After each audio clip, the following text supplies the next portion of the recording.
प्यारे बच्चों, हमने कल पाठ दो सहेलियां कहानी पढ़ लिया है।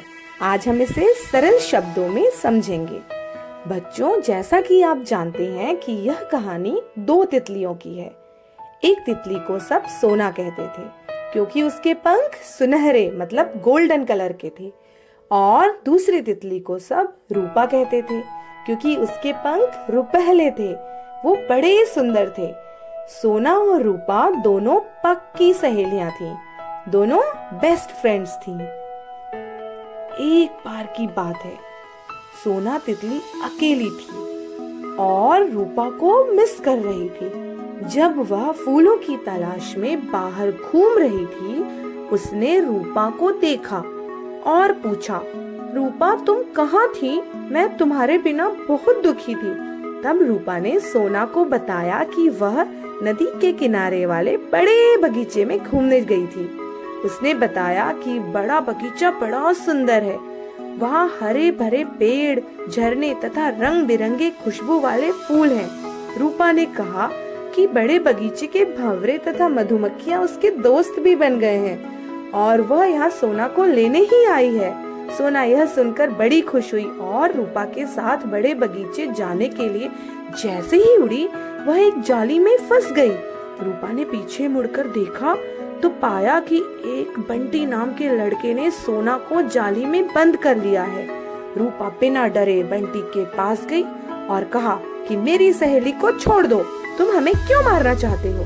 बंटी ने रूपा से कहा कि वह उन्हें नहीं मारना चाहता, वह तो उनके साथ खेलना चाहता है। रूपा ने कहा कि हम तुम्हारे साथ खेलेंगे, बस तुम सोना को छोड़ दो। बंटी मान गया, उसने सोना को छोड़ दिया। फिर वह सोना और रूपा के साथ बड़े बगीचे में खेलने चला गया। बड़ा बगीचा सोना को बहुत अच्छा लगा। उसने इतना सुंदर बगीचा पहले कभी नहीं देखा था। बड़ा बगीचा खुशबूदार फूलों से भरा हुआ था। सोना तथा रूपा ने वहाँ जी भर के फूलों का रस पिया और फिर वो बंटी और अपने दोस्तों के साथ मिलकर खूब खेली। सभी बहुत खुश थे।